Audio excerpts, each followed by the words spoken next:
upon the clouds of heaven, Christ shall come to earth again. Will the world be glad to see him when our Lord shall come again? Maintenant, je crois. Maintenant, je crois. Tout est possible. Maintenant, je crois. Maintenant, je crois. Maintenant, je crois. Tout est possible. Maintenant, je crois. Restons debout un instant maintenant pour la lecture de la parole du Seigneur. Prenons Amos, le prophète Amos au chapitre 3, et nous commencerons au verset 1. Je tiens à remercier les sœurs Juanita, Anna Jean et sœur Moore pour ces merveilleux chants. Cela m'a rappelé autrefois, pendant que j'étais installé là et que j'écoutais. Je pensais à l'époque où elles étaient avec nous et qu'elles chantaient dans les campagnes. Frère Jack et moi en parlions.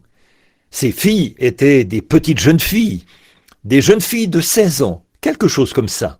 Maintenant, je crois que sœur Anna Jean a 5 enfants et sœur Juanita a la mère de 2 enfants. Et mes sœurs, nous sommes plus près maintenant de ce déclin de la vie que nous ne l'étions alors. Environ 16 ans d'écart. Il ne reste plus beaucoup de temps avant que nous passions de l'autre côté. Ce temps glorieux. Maintenant, dans Amos, au chapitre 3, lisons. Écoutez cette parole que l'Éternel prononce contre vous, enfants d'Israël, contre toute la famille que j'ai fait monter d'Égypte. Je vous ai choisis, vous seuls, toutes les familles de la terre. C'est pourquoi je vous châtierai pour votre iniquité.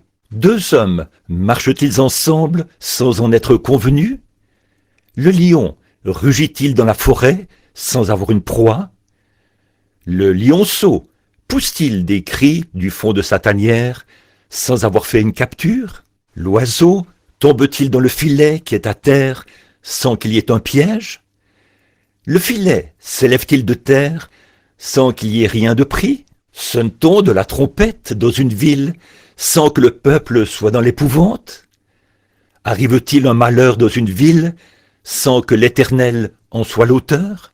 Car le Seigneur ne fait rien sans avoir révélé ses secrets à ses serviteurs les prophètes. Le lion rugit, qui ne serait effrayé? Le Seigneur parle, qui ne prophétiserait?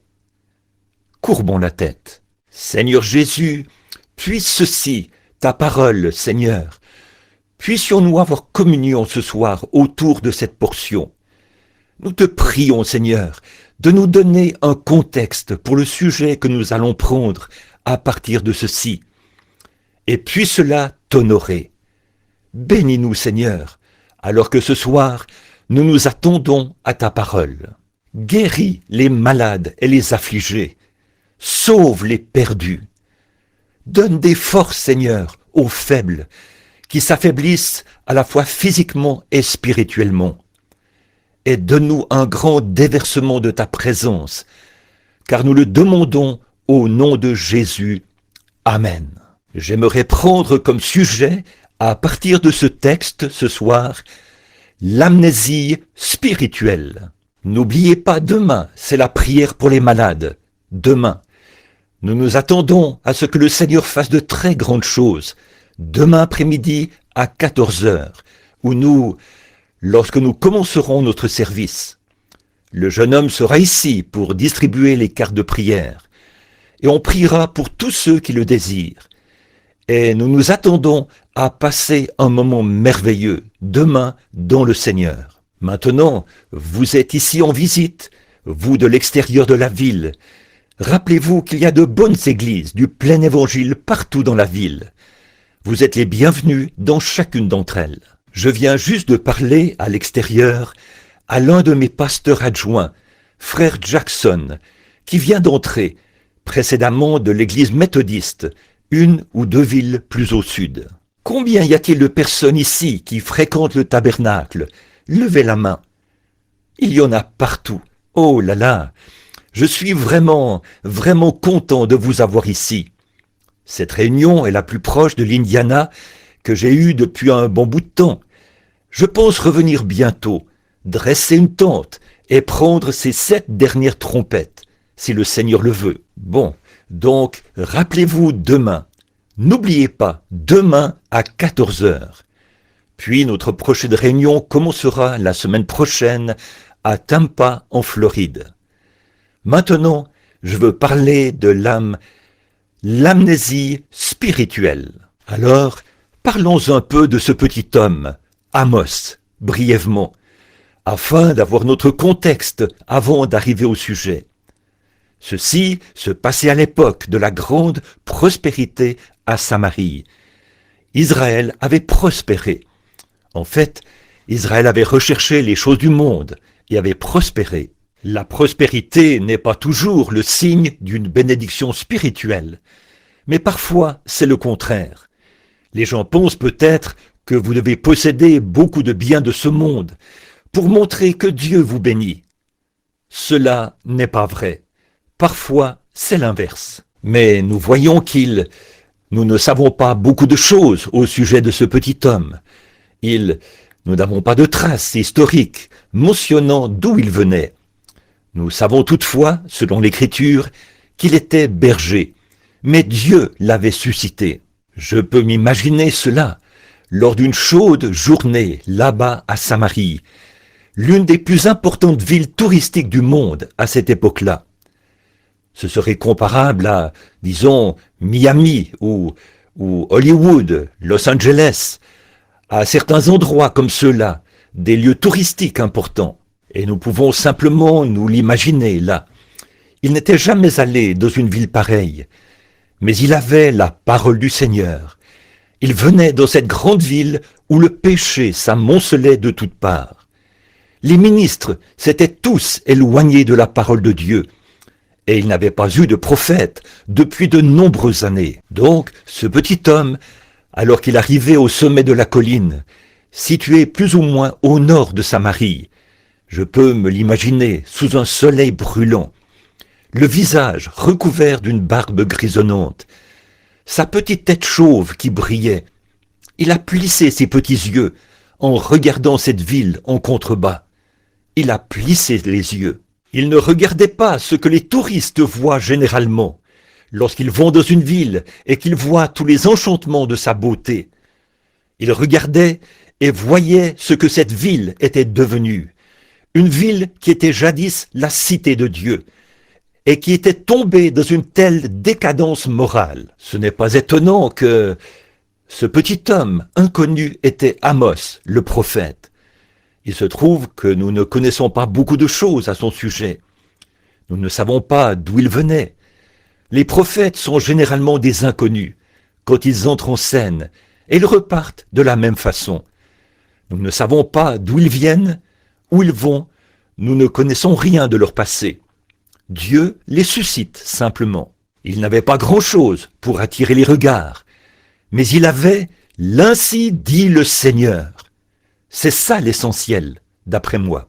Il va de soi qu'il est venu à Samarie pour commencer sa campagne. Je suis sûr qu'il n'a pas eu de collaboration de qui que ce soit. Il n'avait pas de carte d'association d'une quelconque dénomination. Il n'avait pas de papier pour montrer de quel groupe il venait. Mais il avait une chose, il avait la parole du Seigneur pour cette ville. Je me demande si nous pouvions transporter Amos aujourd'hui jusqu'à notre époque. Je me demande s'il serait bien accueilli dans l'une de nos villes aujourd'hui. Je me demande si nous l'accepterions ou si nous ferions simplement comme eux ont fait. Nous voyons que nos villes sont de la même décadence. Et nous voyons que le péché est vraiment grand parmi les gens, tout autant qu'à cette époque-là. Et je me demande, ce petit homme inconnu, comment va-t-il commencer sa campagne? Où va-t-il commencer? Dans quelle église va-t-il aller? Ou qui va collaborer avec lui? Il n'avait rien pour montrer d'où il venait. Il n'avait rien du tout, si ce n'est « l'ainsi dit le Seigneur » pour cette ville. Il les a trouvés dans une telle décadence et si corrompus moralement. C'était une époque de grandeur.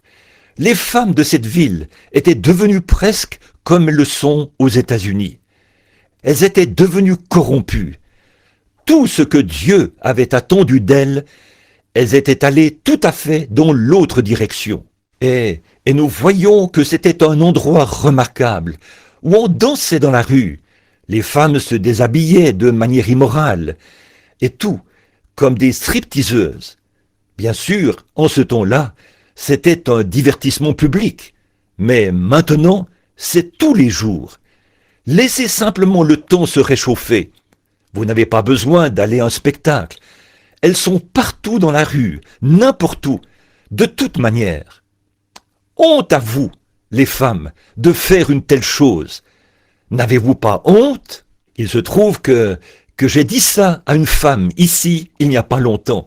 Et elle a dit, mais enfin, elle a dit, frère Branham, elle a dit, ça c'est simplement comme les autres femmes. Je lui ai dit, mais nous ne sommes pas censés agir comme les autres. Nous sommes différents. Nous avons un caractère différent. Cela me rappelle une femme qui a dit, eh bien, frère Branham, une autre femme a dit, je ne porte pas ces shorts. Elle a dit, je porte des pantalons.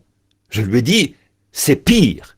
Ah oui, Dieu a dit, c'est une abomination à ses yeux pour une femme de mettre un vêtement d'homme. C'est tout à fait exact. L'une a dit, eh bien, ils ne font pas d'autres vêtements. On fabrique toujours des machines à coudre et on vend du tissu. Il n'y a point d'excuse. C'est simplement ce qu'il y a dans le cœur. C'est cela qui ressort. Cela se fait connaître. Nous voyons donc que dans cette ville, leurs mœurs étaient dépravées. Les prédicateurs avaient peur de dire quoi que ce soit à ce sujet. Mais il y avait ce brave petit homme qui venait, qui traversait la colline. Il venait pour leur dire « L'ainsi dit le Seigneur ». Nettoyez tout ça, sinon vous irez en captivité. Et il a vécu pour voir les jours où sa prophétie s'est accomplie. Il a prophétisé du temps de Jéroboam II, lequel n'était qu'un paria de toute façon. Il montrait une préférence pour les autres nations. Et ce petit Amos a prophétisé et leur a dit, il a dit, « Ce même Dieu que vous prétendez servir, il vous détruira. » Et il l'a fait. Et si sa voix pouvait se faire entendre ici ce soir, à Birmingham, elle déclarerait la même chose aux églises. Ce même Dieu que vous prétendez servir vous détruira un jour. Je ne parle pas à cet auditoire ici. Ces bandes vont dans le monde entier. Maintenant, rappelez-vous, c'est vrai. Et ensuite, il a découvert, lorsqu'il est venu dans cette ville, que toutes ces choses, je me demande comment il a dû se sentir en voyant cette décadence du peuple de Dieu vers lequel il était envoyé. Je me demande si maintenant nous le recevrions. S'il venait, est-ce que nous collaborerions avec lui? Lui donnerions-nous le meilleur de nous-mêmes? Lui accorderions-nous notre attention? Nous repentirions-nous s'il nous disait de revenir à la parole du Seigneur et d'agir comme le Seigneur nous le demande? Je me demande ce que nos sœurs feraient avec leurs cheveux coupés. Est-ce qu'elles laisseraient leurs cheveux repoussés si Amos venait là? Il prêcherait là-dessus, ça, je vous le dis, parce que c'est la parole du Seigneur. Je me demande si nos conseils qui présentent des diacres qui ont été mariés 3 ou 4 fois, et ainsi de suite, et qui cherchent à être diacres, Je me demande si toutes ces choses, je me demande ce qu'il ferait à des hommes qui laissent leurs femmes porter des shorts et aller dans la rue, et tondre la pelouse, là dans le jardin, lorsqu'il y a des hommes qui passent. Je me demande ce qu'il dirait à des hommes comme ça. Il condamnerait sûrement cela de toutes ses forces, car il avait l'ainsi dit le Seigneur, et il ne pouvait rien faire d'autre. Il les avait trouvés à cette époque-là atteints d'une grave maladie, l'amnésie spirituelle. Et c'est exactement ce que nous avons aujourd'hui. Maintenant, comment savait-il ce qui allait arriver? Comment Amos le savait-il? Premièrement, c'était un prophète. Et ensuite, il savait, d'après la maladie, quel en était le diagnostic. Et il savait aussi quel en serait le résultat. Si un médecin regarde une tumeur maligne et voit que cette tumeur a déjà pris racine, il sait qu'il ne reste pas autre chose que la mort. C'est tout, à moins que Dieu intervienne. Eh bien, lorsque vous regardez une ville, que vous regardez un peuple, que vous regardez une église, et que vous voyez des gens qui sont si loin de Dieu, il n'y a qu'une chose à diagnostiquer, le péché. Et le salaire du péché, c'est la mort, c'est mourir. Le diagnostic démontre ce que c'est. Vous voyez, lorsque les gens s'éloignent de Dieu et ne veulent pas écouter la parole, lorsqu'ils n'ont plus de désir pour la parole, alors il n'y a qu'un diagnostic pour cela. L'âme qui pêche, c'est celle qui mourra. L'incrédulité vous séparera de Dieu. Exactement. Il a donc su quelle maladie, quel résultat il y aurait lorsqu'il a vu la maladie du péché dans la ville. Maintenant, cette amnésie, on nous dit que c'est qu'elle vous amène à un point où vous n'arrivez plus à vous identifier. C'est donc une chose inhabituelle. Elle ne se produit pas très souvent, mais elle est provoquée par un choc. Il s'agit d'une personne qui ne sait même plus qui elle est. On trouve ça après une guerre. Parfois des soldats en sont atteints. Parfois les gens en sont atteints. Une autre chose qui peut provoquer cela, c'est l'inquiétude. L'inquiétude la provoque. L'inquiétude ne possède aucune vertu du tout. Oui, alors, passez par-dessus l'inquiétude et acceptez la foi. Quelqu'un a dit, bon, eh bien, si vous deviez être fusillé demain matin, ne vous inquiéteriez-vous pas? J'ai dit, non, je ne le pense pas. Pourquoi? J'ai dit, l'inquiétude ne pourrait qu'aggraver mon état. Alors, quel bien la foi pourrait-elle apporter? J'ai dit, elle pourrait me délivrer. C'est exact, voyez. L'inquiétude ne possède absolument aucune vertu, tandis que la foi a toutes les vertus. Croyez. Donc, l'inquiétude provoque parfois cela. Et une autre chose qui la provoque chez les gens, c'est le fait de se retrouver entre deux avis. Cela provoque l'amnésie. Et cela vous amène à un point où, en fait, ce qui vous arrive, c'est que vous perdez la raison, vous perdez l'esprit. Vous ne savez pas qui vous êtes. Vous ne pouvez pas vous identifier. Vous pouvez marcher, manger et tout le reste, mais vous ne pouvez pas vous identifier. Vous avez fait des études supérieures, vous avez toujours la même instruction, mais vous ne savez pas d'où elle vient. Vous ne savez pas qui vous êtes. Vous ne connaissez pas votre appartenance.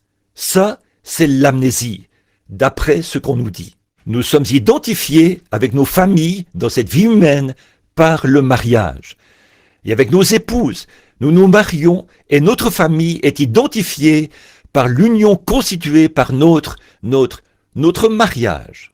Et alors, que penser si cette chose horrible vous arrivait et que vous ne pouviez plus vous rappeler qui vous avez épousé, qui est votre femme, qui sont vos enfants, qui sont votre père et votre mère, qui est votre voisin? Ce serait quelque chose d'horrible. Alors, nous sommes également identifiés, nous pouvons nous identifier à la race humaine par l'intelligence et, et en nous distinguant de la vie animale. Un animal ne peut pas raisonner. Il interagit par des sons. Il n'a pas d'âme. Mais nous avons une vie animale. Ce qui nous différencie, nous sommes des mammifères. Mais les mammifères sont des animaux à sang chaud. Et nous avons certains traits qui rappellent ceux des animaux. Mais ce qui nous différencie, ce qui nous identifie, c'est que nous avons une âme, une conscience qui nous dit ce qui est bien et ce qui est mal. Alors, il y a le cas où, lorsque vous êtes atteint de cette amnésie, vous pouvez vous retrouver comme Nebuchadnezzar, qui un jour s'est élevé et à qui Dieu a laissé croire qu'il était un animal. Il a alors vécu dans les lieux déserts et a mangé de l'herbe comme un bœuf. Et ses poils ont poussé sur son corps comme les plumes d'un aigle. Et son cœur est devenu comme le cœur d'une bête. Voyez-vous, c'était une amnésie, parce qu'il avait oublié qu'il était un roi. Il avait oublié qu'il était un être humain. Et il a cru qu'il était un animal. C'est pour cela qu'il a agi comme un animal, parce qu'il avait oublié qu'il était un être humain. C'est si facile aujourd'hui. On oublie parfois ce qu'est l'Église chrétienne. On agit comme le monde. Cela montre qu'on a l'amnésie spirituelle, parce qu'on n'agit pas comme des chrétiens, on agit comme le monde. On reçoit le cœur du monde, et voilà le résultat. Donc là, nous voyons qu'Israël avait exposé, s'était retrouvé exposé au monde, et était tombé dans cette ornière. Et ce prophète avait été envoyé pour les en faire sortir, s'il le pouvait, et leur dire cela. Dieu, par sa grâce, a choisi Israël parmi toutes les familles de la terre.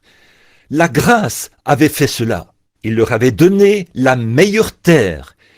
Il leur a donné des maisons qu'ils n'avaient pas eu à construire. Dieu a fait cela. Il a choisi. Il leur a donné des fermes qu'ils n'avaient pas achetées. Il leur a donné à manger ce qu'ils n'avaient pas planté. Il leur a donné des puits qu'ils n'avaient pas creusés. Il leur a donné des victoires qu'ils n'avaient pas remportées. Il leur a donné une grâce qu'ils n'avaient pas méritée. Dieu a fait cela par sa grâce à l'égard de ce peuple, Israël, ses élus, ses bien-aimés. Et il a dit dans la Bible, il l'a trouvé dans les champs, une jeune fille assise dans son sang. Il l'a lavée et nettoyée, et tout ce qu'il a fait. Mais après que Dieu eut usé envers elle de toutes ses grâces, et qu'elle fut devenue riche, elle a été frappée d'amnésie, et elle a oublié complètement d'où venaient ces choses. D'après moi, c'est l'image des États-Unis en 1964. On souffre de la même maladie. Nous avons de grandes églises puissantes. Nous sommes un grand peuple puissant. Nous sommes des millions. Et nous avons oublié d'où viennent ces choses. Ils étaient gravement atteints de cette maladie, après que Dieu a été bon envers eux, et qu'il les a ramenés de tous les pays païens, qu'il eut fait d'eux un peuple séparé, mis à part pour lui. Il a dit, il a pris un cep dans un pays et l'a planté dans un autre pays. Il l'a bien arrangé pour qu'il puisse ensuite produire du fruit, être fructueux. Mais le cep a oublié d'où viennent ces bénédictions. De même, le peuple de Dieu, en ces derniers jours, a oublié ce que voulait dire avoir un témoignage chrétien. C'est de nouveau cette amnésie qui est venue sur les gens. Ils ne peuvent pas s'identifier. Ils ont tout oublié à ce sujet. Ils avaient oublié sa sainteté. Ils avaient oublié sa loi. Les femmes vivaient comme les autres femmes. L'Église de Dieu et son peuple ont toujours été un peuple séparé, un peuple appelé à sortir, un peuple à qui une nation sainte, un sacerdoce royal, offrant à Dieu des sacrifices spirituels, les fruits de lèvres qui donnent gloire à son nom. Dieu a appelé son Église et l'a séparée du monde précisément dans ce but. Et il leur a donné une loi, et elle doit être sainte. Il a dit, je suis saint, et vous devez être saints. Et sans la sainteté, personne ne verra le Seigneur. C'est Dieu lui-même qui l'a dit. Il avait appelé ce peuple à être ce genre de peuple-là, mais ils l'avaient oublié. Ils avaient oublié ses lois, et ils avaient oublié la moralité. Les femmes dans la rue, les femmes israélites, là, chacune s'attendait à concevoir par la vertu du Saint-Esprit pour enfanter le Messie, bien qu'agissant comme cela. Elle manifestait là un caractère épouvantable. Je veux m'arrêter ici un instant pour dire que c'est la même chose parmi nos gens aujourd'hui qui se disent chrétiens. C'est une question de caractère. Si seulement vous pouviez vous en rendre compte. Une fois, dans le sud, j'ai lu une histoire qui s'est passée là-bas, au temps où ils avaient des esclaves. Ils prenaient ces gens et les vendaient au marché, comme vous le feriez d'une voiture d'occasion. Il y avait alors un acheteur, un négociant, qui venait et prenait ces esclaves, et les échangeait comme on le ferait avec une voiture ou autre chose. Ces esclaves étaient loin de leur patrie, ils venaient d'Afrique. Les Boers les avaient kidnappés et amenés jusqu'ici dans les îles, en Jamaïque et autour. Ensuite, ils les faisaient entrer clandestinement aux États-Unis et les vendaient comme esclaves. Nous voyons donc que ces gens étaient tristes. Ils avaient été kidnappés de leur patrie. Ils avaient été pris par un ennemi et ils étaient tristes. Ils ne reverraient plus jamais leur mari ou leur femme, ou leur père, leur mère, leurs enfants. Ils étaient absolument... Il fallait les fouetter avec des fouets pour les faire travailler, car ils étaient tristes. Un jour, un négociant est passé dans une certaine plantation et a vu un groupe d'esclaves en train de travailler. Il est entré et a demandé au propriétaire, « Combien d'esclaves avez-vous » Il a dit, « 100. » Il a dit, « En avez-vous que vous aimeriez échanger ou vendre » Il a dit, « Oui. » Il a dit, « Permettez-moi de les regarder d'un peu plus près. » Il est donc allé dans le champ et les a observés, et il a vu qu'il fallait les fouetter. Au bout d'un moment, il a vu un jeune homme qu'on n'avait pas besoin de fouetter. Il bombait le torse et relevait le menton. On n'avait pas besoin de le fouetter. Alors, le négociant a dit, « C'est cet esclave-là que j'aimerais acheter. » Il lui a dit, « Mais il n'est pas à vendre. » Il a dit, « Alors, qu'est-ce qui fait que cet esclave est différent ?» Il a dit, « Est-ce que cet esclave est le chef des autres ?» Il a dit, « Non, c'est un esclave, rien de plus. » Il a dit, « Alors, vous le nourrissez peut-être différemment ?» Il a dit, « Non, il mange à la cantine avec les autres esclaves. » Il a dit, « Alors, qu'est-ce qui le rend si différent des autres esclaves ?» Il a dit, « Je me suis moi-même posé longtemps cette question. Mais un jour, j'ai appris que là-bas, dans la patrie d'où il vient, son père est le roi de toute la tribu. Et bien qu'il soit étranger, loin de chez lui, il sait pourtant qu'il est un fils de roi, et il se comporte comme un fils de roi. Je me suis dit, mais si un noir venant d'Afrique sait que son père est membre d'une tribu, et qu'il est le roi d'une tribu, qu'est-ce que cela devrait produire chez un chrétien né de nouveau, un homme ou une femme, alors que notre Père est le roi du ciel dans la gloire? Nous devrions nous comporter comme des chrétiens et des chrétiennes. Nous devrions le montrer par notre conduite, par notre habillement, par notre façon de parler, par notre vie. Bien que nous soyons étrangers, pourtant nous sommes enfants du roi. Amen.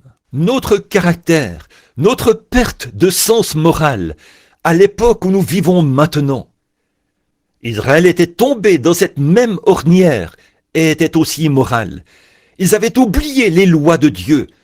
Tu ne commettras point d'adultère, et tu ne convoiteras point la femme de ton prochain, et ainsi de suite. Ils avaient oublié ces lois. Ils ne voulaient plus ça. Et ils voulaient être comme le reste du monde, tout comme l'Église est devenue aujourd'hui. Une fois, Israël, au commencement, a voulu avoir un roi à sa tête. Samuel leur a dit, le prophète qui leur avait été envoyé, il a dit, « Eh bien, vous ai-je déjà dit quelque chose au nom du Seigneur qui ne soit pas arrivé ?» Ils ont dit, « Non, jamais. Vous ai-je déjà supplié de me donner de la nourriture ou de l'argent, de votre argent pour vivre ? Non, tu ne l'as pas fait. Tu ne nous as jamais rien dit, Samuel, qui ne soit arrivé. Et tu ne nous as jamais demandé notre argent à nous pour vivre. Mais pourtant, quoi qu'il en soit, nous voulons ce roi. Dieu a dit à Samuel, « Laisse-les en avoir un. Ce n'est pas toi qu'ils ont rejeté, c'est moi qu'ils ont rejeté. » Israël s'était retrouvé dans ce même état. Il ne voulait plus les prophètes de Dieu. Il n'avait pas besoin d'eux. Et si l'un d'eux venait leur apporter la parole, et qu'il essayait de les ramener à la parole, ils la rejetaient. Ils le font toujours, lorsqu'ils sont dans cette sorte de dépravation. Lorsque le monde et l'Église s'unissent, alors ils ne veulent rien de spirituel. Ils ne veulent pas de l'ainsi dit le Seigneur. Ils veulent ce qu'ils veulent. Ils veulent le monde et dire qu'ils sont chrétiens. Et vivre dans le monde, vivre avec le monde et vivre comme le monde. Et maintenir néanmoins leur confession qu'ils sont chrétiens. Vous savez ce que c'est? C'est de l'amnésie spirituelle. C'est exactement ça. Ils ne savent pas qui ils sont. Ils ont oublié ce qu'ils sont censés faire. Si quelqu'un venait comme cela aujourd'hui, il serait rejeté de la même manière. Ils étaient gravement atteints de cette maladie. Et c'est pareil aujourd'hui. Ils ne pouvaient plus s'identifier aux choses surnaturelles, parce qu'ils ne le voulaient pas. La parole, l'évangile, ils n'en voulaient pas. La maladie du péché les avait atteints, et ils aimaient cela. Le péché est plaisant pour le cœur non converti. Cela semble bien beau à l'esprit non converti, mais c'est le chemin de la mort. Il ne reste rien d'autre que la mort. Le salaire du péché, c'est la mort. Et vous devez récolter ce salaire. Vous avez semé le vent et vous moissonnez maintenant la tempête. Les signes spirituels et la prédication d'un messager ordonné par Dieu ne les émouvaient plus. Les femmes pouvaient leur rire au visage et dire « Je n'ai pas besoin d'aller écouter ce genre de choses. » C'est bien ce qui se répète encore. Qu'est-ce? L'amnésie spirituelle. C'est exactement ça. Ils ont oublié que Dieu et sa parole, c'est la même chose, et qu'il ne peut pas la changer. Si un prophète entrait en scène en ce temps-là et donnait un signe spirituel, une voix spirituelle, et qu'il y avait la voix de Dieu derrière, il ne faisait que se moquer de cela et en rire. Vous connaissez le vieux dicton, les insensés marchent avec des souliers cloutés là où les anges craignent de poser les pieds. Voilà ce que fait cette amnésie spirituelle. Cela fait que les gens n'arrivent au point où ils n'ont plus de sentiments en eux. Ils ne veulent rien de spirituel. Prenez une réunion vraiment spirituelle, où le Saint-Esprit guérit les malades et discerne les pensées du cœur. Et mettez cela au milieu de toutes les églises, un grand rassemblement dans un stade. Et regardez ce qui arriverait. En quelques minutes, tout le monde se lèverait et partirait. Ils n'auraient rien à faire avec cela. Ils ne veulent rien avoir à faire avec cela. Ils écouteront un discours intellectuel. Mais lorsqu'il s'agit de la puissance de Jésus-Christ et de sa résurrection et du Saint-Esprit, ils ne veulent rien avoir à faire avec cela, parce que ça les condamne, ça les embrase par la chose qu'ils devraient connaître. Bien sûr, aucun châtiment appliqué en sa saison n'est plaisant. Mais si vous cédez à cela, cela produit les fruits de la repentance. Ainsi nous voyons que lorsque cette amnésie spirituelle s'empare des gens, alors ils se retrouvent dans un état grave. Maintenant, nous voyons la même chose. Là, vous devez être identifiés. Quelque part, vous devez montrer, votre vie montre, ce soir, où vous êtes identifiés. Vous êtes identifiés ou en Christ ou hors de Christ. Vous n'êtes pas à mi-chemin. Il n'existe pas d'homme ivre qui soit sobre. Il n'y a pas d'oiseau noir qui soit blanc. Ou bien vous êtes sauvé, ou bien vous n'êtes pas sauvé. Vous êtes un saint ou un pécheur, l'un ou l'autre. Et votre attitude spirituelle envers la parole de Dieu identifie exactement où vous vous tenez. C'est vrai, la parole de Dieu confirmée prouve que le baptême du Saint-Esprit est tout à fait le même qu'il était au jour de la Pentecôte, ou dans n'importe quelle époque. Et Jésus-Christ est le même hier, aujourd'hui et éternellement. Et votre attitude envers cela identifie si vous êtes atteint d'amnésie spirituelle ou pas. C'est vrai. Peu importe que vous soyez un diacre ou même un prédicateur, cela ne fait pas, oui, il l'attrape aussi. Nous voyons donc que c'est contagieux et que cela frappe partout.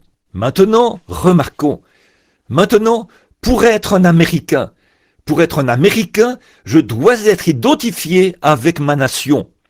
Maintenant, écoutez attentivement. Pour être un Américain, à ma naissance, dans ce pays, je deviens un citoyen et je suis identifié avec cette nation. Tout ce qu'elle est, je le suis. Tout ce qu'elle a été, je le suis. Étant identifié comme un Américain, je dois alors prendre sur moi toute sa honte, toute sa gloire. Peu importe ce qu'elle est, je le suis, parce que je suis identifié avec elle. Amen. Je veux que vous saisissiez cela. Je suis identifié en tant que citoyen américain. Alors tout ce qu'elle était, je le suis. Tout ce qu'elle est, je le suis. Je dois être une partie de cela. Si je suis un citoyen américain, je suis une partie de l'Amérique. Et tout ce qu'elle est, je le suis. Je ne dois jamais oublier ceci. Si je veux rester un vrai citoyen américain, je dois toujours me rappeler que je suis ce qu'est ma nation. Parce que je suis identifié avec ma nation.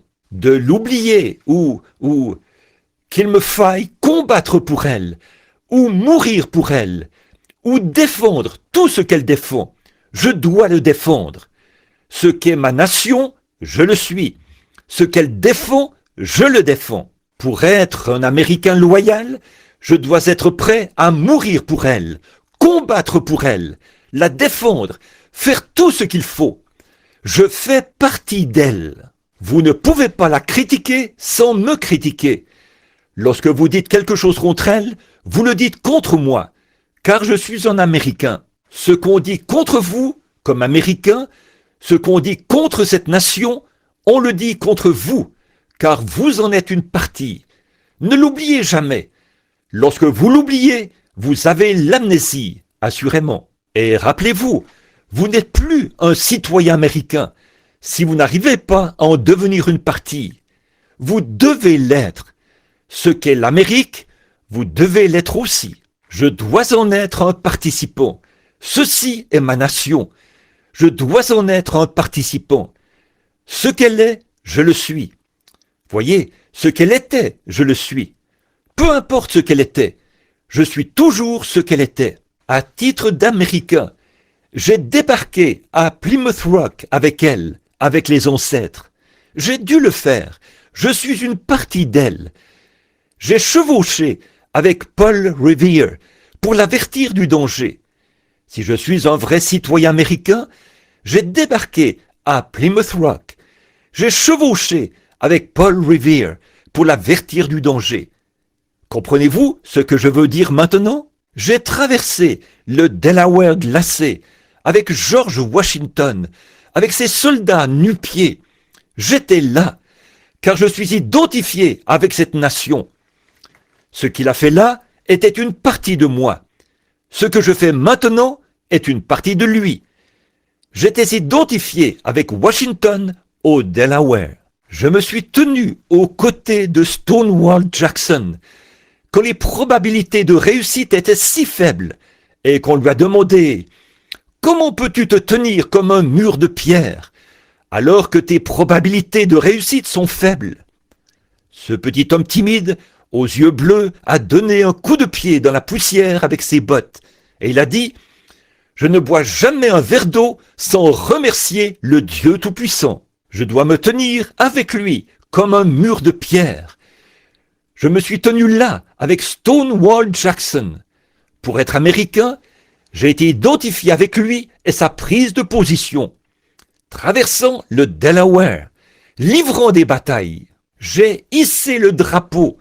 J'étais avec eux lorsqu'ils ont hissé le drapeau sur Guam, après que des milliers de soldats américains ont donné leur vie. Et quand ce petit groupe est arrivé là et a commencé à hisser le drapeau, j'ai été identifié avec la montée de ce drapeau. Chacun d'entre nous l'a été. Tous les citoyens américains ont été identifiés avec ce drapeau qui flottait sur Guam. Lorsque j'ai entendu dire qu'on avait hissé ce drapeau là-bas, des larmes ont coulé sur mes joues. C'était moi, c'était vous, c'était nous tous. Lorsque nous avons été identifiés là-bas avec cela, tout ce qu'elle est, je le suis. Toute sa gloire est ma gloire. Toute sa honte est ma honte. Si elle a fait des choses honteuses, je devrais regarder, supporter son opprobre. Si elle reçoit la gloire, je reçois la gloire avec elle, car je suis identifié avec elle. Maintenant, pour être identifié, un Américain doit prendre position pour toute la honte de l'Amérique, toute la gloire de l'Amérique, tout ce qu'elle a jamais été, tout ce qu'elle est, ou tout ce qu'elle sera. Vous êtes identifié avec cela. Alors, pour être un vrai chrétien, vous devez être pareil. Nous ne voulons pas oublier cela. Tout ce qu'il était, je suis identifié avec lui. Je suis identifié avec lui.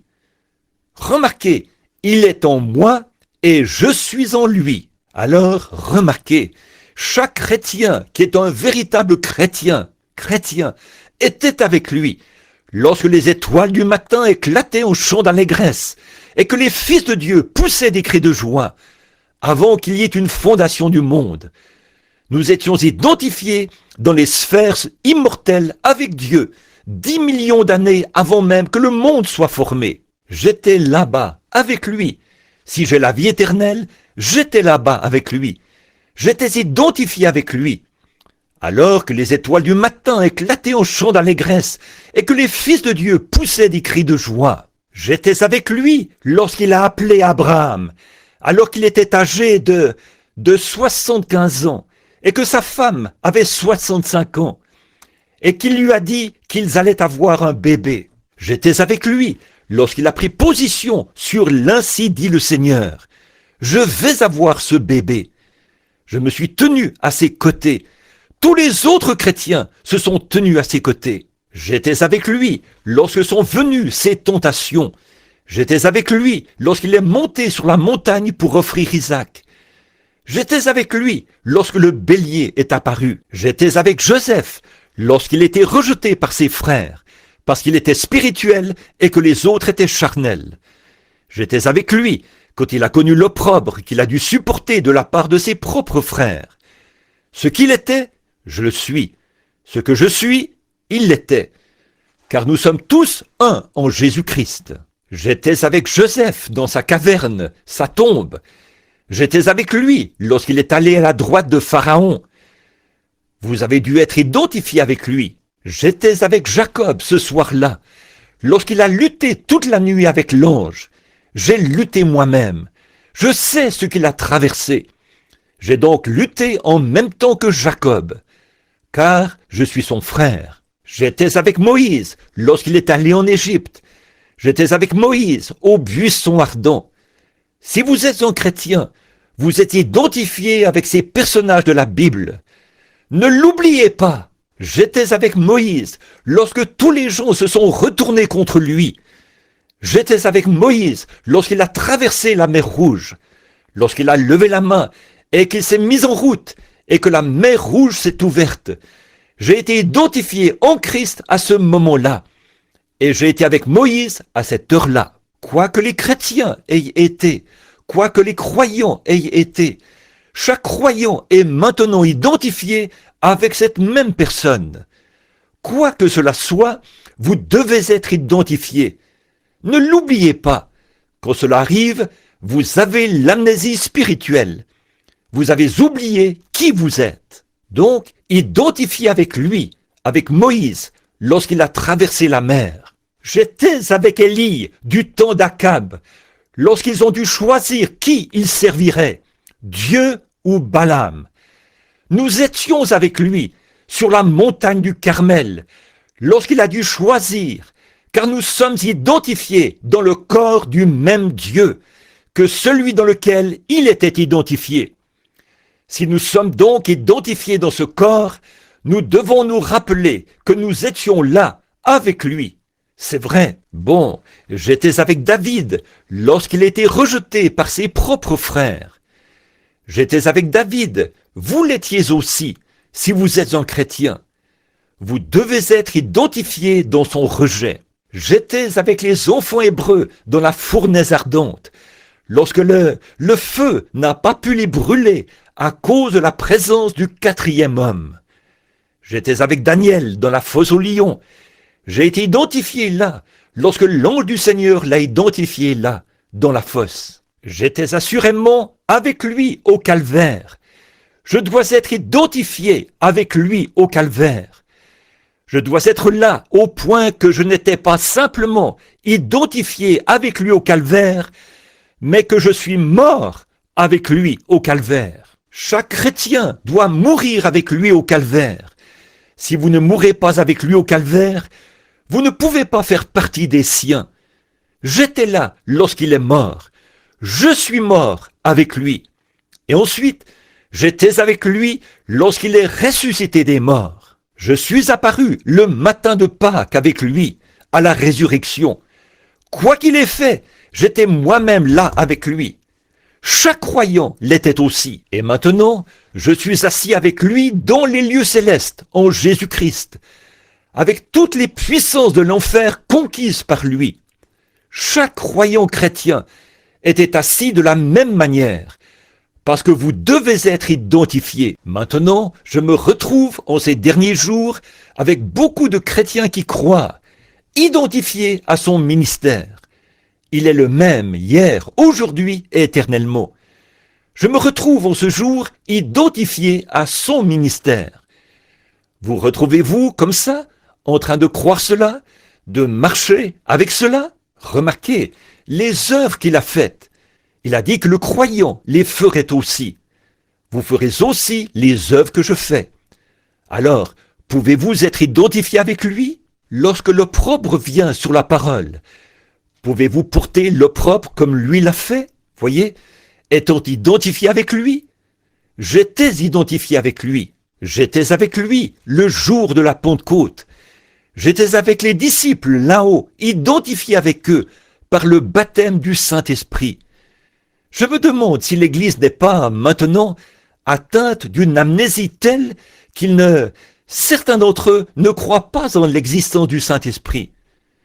Voyez-vous où l'Église en est arrivée? Un cas très grave d'amnésie. Voyez, ils ont oublié que c'était Jésus-Christ là-bas. Ils ont oublié ce qu'était Jésus-Christ. Ils ont oublié. Ils ont pensé qu'il n'était qu'un législateur ou un prophète ou un homme bon. Ils ont oublié qu'il était Dieu. Ils ont oublié qu'il est le même hier, aujourd'hui et éternellement. Et l'Église est gravement atteinte d'amnésie spirituelle. Ils ont oublié toutes ces choses. Ils ne comprennent plus cela. Nous devons être avec les disciples à la Pentecôte, identifiés avec eux. J'ai été identifié avec le sermon de Pierre, le jour de la Pentecôte, dans Actes chapitre 2. J'ai entendu ce qu'il a dit. J'ai cru ce qu'il a dit. J'ai obéi à ce qu'il a dit. Maintenant, je suis identifié avec la même chose. N'attrapez pas l'amnésie spirituelle. Autrement, vous allez vous identifier avec quelque chose d'autre. Tenez-vous-en strictement à cette parole. Nous étions avec l'Église lorsqu'elle a été commissionnée par Jésus-Christ dans Actes chapitre 16. Allez par tout le monde et prêchez la bonne nouvelle à toute la création. Je veux être identifié à cela, à tout le monde, à toute la création. Ces signes accompagneront ceux qui auront cru. Je peux être identifié à cela. Bon, là, êtes-vous identifié avec cela? Ou êtes-vous atteint d'amnésie spirituelle? Vous vous rendez compte que vous ne croyez pas que ces signes accompagnent les croyants. Voyez, si vous ne le croyez pas, alors vous souffrez d'amnésie spirituelle. Voyez, vous avez oublié que Dieu avait promis cela. Il a dit, voici les signes qui accompagneront ceux qui auront cru. Ne l'oubliez pas. Vous ne pouvez pas l'oublier et être un chrétien. Vous devez être identifié avec cela. Vous devez être identifié avec Jean, chapitre 14, verset 12. Celui qui croit en moi fera aussi les œuvres que je fais. Ne l'oubliez pas. Si vous l'oubliez, alors vous souffrez d'amnésie spirituelle. Vous avez oublié qui vous êtes. Vous avez oublié ce que signifiait votre témoignage. Qu'en est-il de ce qu'il a dit là? Si vous demeurez en moi et que ma parole demeure en vous, vous pouvez demander ce que vous voudrez et cela vous sera accordé. Êtes-vous identifié là pour croire que cela est la vérité? Marc 11, quand il a dit « Si vous dites à cette montagne, ôte-toi de là » et que vous ne doutez pas dans votre cœur, mais que vous croyez que ce que vous avez dit arrivera, vous le verrez s'accomplir. Pouvez-vous être identifié là et croire que cela est la vérité? Si vous ne le pouvez pas, alors vous êtes en train d'attraper l'amnésie spirituelle. Vous oubliez, vous perdez votre équilibre chrétien. Vous ne pouvez pas dire à quoi vous appartenez. Vous dites, je suis méthodiste, je suis baptiste, voilà ce que je sais, je suis pentecôtiste, je suis ceci, cela ou autre. Faites bien attention, cela peut vouloir dire que les signes de la maladie deviennent visibles, que vous êtes atteint d'amnésie spirituelle. Vous dites, frère Branham, je crois ceci, et je ne... Maintenant, attendez seulement un instant. C'est Dieu a promis qu'il ferait ces choses et qu'elles seraient là dans les derniers jours, et que votre credo vous éloigne de cela. J'y vois un indice de la maladie chez vous. C'est l'amnésie spirituelle. Vous avez oublié de vous identifier avec la parole. Vous dites, je ne crois pas que les malades sont guéris. Vous êtes atteint d'amnésie spirituelle. Vous dites, je ne crois pas au baptême du Saint-Esprit. C'est de l'amnésie spirituelle. Vous dites, je ne crois pas que Dieu a promis de faire ces choses dans les derniers jours. Alors, vous avez écouté un credo ou une doctrine plutôt que la Bible. Vous êtes atteint d'amnésie spirituelle. Alors, vous ne savez pas à quoi vous appartenez. Vous confessez être un chrétien et vous reniez la parole. Cela vous ramène directement à l'amnésie spirituelle. Voyez, vous ne savez pas où vous vous tenez. Vous êtes atteint d'amnésie spirituelle. Vous ne pouvez pas vous identifier avec les Écritures. Il vous faut être avec les disciples. Il vous faut être avec toutes les Écritures, avec l'Église lorsqu'elle a reçu sa commission. Mais maintenant, lorsque l'Église a reçu sa commission, allez par tout le monde et prêchez la bonne nouvelle. Voici les signes qui accompagneront ceux qui auront cru. Ça, c'était sa commission. Maintenant, c'était la commission. Mais ils ont été gravement atteints de cette amnésie spirituelle. Tout comme Ève a été atteinte on a été atteinte un jour dans le jardin. Là, elle est, comme Israël, qui souffrait de la même maladie. Une allergie due à une nourriture de séminaire qui produit en vous l'amnésie spirituelle. Adoptez une alimentation de séminaire et vous attraperez une allergie. Et ensuite, bientôt, vous serez gravement frappé d'amnésie. Vous ne croyez plus ce que la Bible dit. C'est là le problème de l'Église aujourd'hui. C'est là le problème qui fait qu'on ne peut pas avoir de réveil aujourd'hui. C'est là le problème des gens aujourd'hui. Ils se sont tellement fait sermonner pour tout et ont été exposés à chaque isme qui pouvait apparaître qu'ils ne savent plus ce qui est bien ou mal. Exactement. Elle ne peut plus se souvenir de son Seigneur. Elle ne peut plus se souvenir de sa parole. Elle ne peut plus se souvenir de la promesse. C'était là le problème d'Israël. Lorsque Jésus est entré en scène, ils n'ont pas pu se rappeler que une vierge concevra. Ils n'ont pas pu se rappeler que Moïse avait dit « L'Éternel, votre Dieu, vous suscitera un prophète comme moi ». Ils étaient atteints d'amnésie spirituelle. C'est exactement de ça qu'est atteinte l'Église aujourd'hui. Il a dit que dans les derniers jours, ces choses arriveraient, et nous les voyons arriver. Et l'Église reste assise là, comme si elle était absolument morte. Qu'est-ce? L'amnésie spirituelle. Nous nous disons pentecôtistes, et nous ne pouvons pas nous identifier. Nous ne pouvons pas nous identifier avec la parole quand elle est prêchée dans la puissance de la résurrection de Christ. Et il est ici avec nous, accomplissant ceci et faisant exactement ce qu'il a dit qu'il ferait. Alors, fais attention, notre système dénominationnel nous a amenés dans une amnésie spirituelle. Nous en souffrons. Nous ne savons pas à quoi nous appartenons. On apporte nos papiers de cette église à une autre église, et cet isthme-ci et cet isthme-là. Voyez, ce dont nous avons besoin de nouveau, c'est qu'un autre Amos apparaisse sur la scène, avec l'ainsi dit le Seigneur. Le recevrions-nous? Nous ferions à peu près comme eux. Ils ne l'ont jamais reçu. Ils ne le recevraient pas aujourd'hui. C'est à peine s'ils pouvaient entrer quelque part pour y prêcher. Effectivement, parce que l'Église souffre de cette amnésie spirituelle. Alors, pourquoi? Dieu a promis que dans ces derniers jours, lorsque le Fils de l'homme paraîtra, selon Luc chapitre 17, que le signe qui est survenu à Sodome arriverait pareillement. Et les gens le voient, et certains ne le croient même pas. Ils pensent que c'est de la télépathie. Ils pensent que c'est un esprit du diable. Qu'est-ce? Ils souffrent d'amnésie spirituelle. C'est tout à fait exact. Ils ne peuvent pas comprendre le Seigneur. Jésus-Christ est le même hier, aujourd'hui et éternellement. Ce qu'il était alors, il l'est maintenant. Mais qu'est-il arrivé? Nous ne pouvons simplement plus nous identifier avec la parole. Pourquoi? Elle ne sait pas si elle est un club ou si elle est une église. Elle ne veut pas être appelée un club et elle ne peut pas être appelée une église. Parce que, pour être appelée une église, elle devrait s'identifier avec Christ.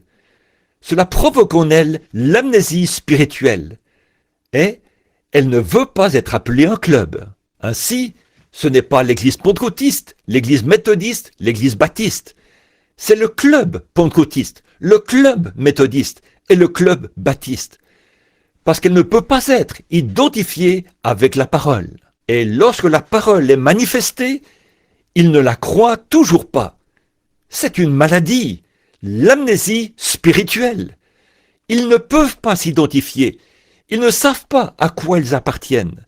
C'est exact. C'est exactement comme lorsqu'on hybride quelque chose. Comme je l'ai souvent dit, l'un des êtres les plus stupides que j'ai jamais vus, c'est le mulet. Voyez, c'est un hybride. Voyez, sa maman était une jument et son papa était un âne. Il ne sait même pas à quoi il appartient. Voilà, vous pouvez le croiser et obtenir un âne, et puis, ou plutôt obtenir un mulet.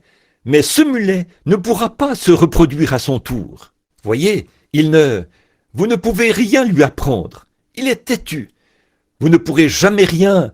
Il va rester planté là, avec ses grandes oreilles. Et il attendra qu'arrive le jour le plus long de sa vie, juste avant de mourir, pour vous lancer une ruade. Voilà tout. Il attend toujours le moment propice pour vous attaquer, s'il le peut. Et cela me rappelle de nombreux soi-disant chrétiens hybrides. Ils ont hybridé l'Église jusqu'à ce qu'ils attrapent la maladie de l'amnésie spirituelle. Ils ne peuvent rien reproduire. On parle du maïs hybride. Le maïs hybride n'est rien du tout. C'est la pire chose que vous puissiez mettre dans votre bouche. Tout ce qui est hybride. C'est pour ça qu'il vous faut prendre ces petites plantes de serre chaude et les choses hybrides et les vaporiser, les soigner et les dorloter. Pourquoi? Parce qu'elles ne peuvent pas se protéger des bestioles. Mais un vrai pur sang, vous n'avez pas besoin de l'asperger de désinfectant. Il a la puissance en lui-même pour éloigner les bestioles. C'est ce qu'il faut pour éloigner les bestioles de l'incrédulité d'un homme.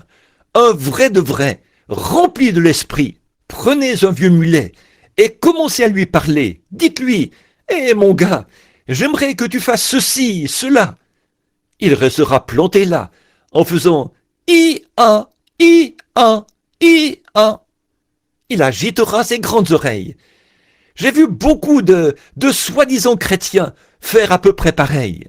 Vous dites « Jésus-Christ, le même hier et éternellement. Voici les signes qui accompagneront ceux qui auront cru. » I-a. Je crois que le temps des miracles est passé. I-a, I-a, I-a. Voyez, il ne sait pas ce qu'il croit vraiment. Il ne sait rien. Il ne sait pas d'où il vient. Il ne sait pas où il va. Il a une amnésie de cheval. Il ne sait pas d'où il vient et il ne peut pas aller plus loin.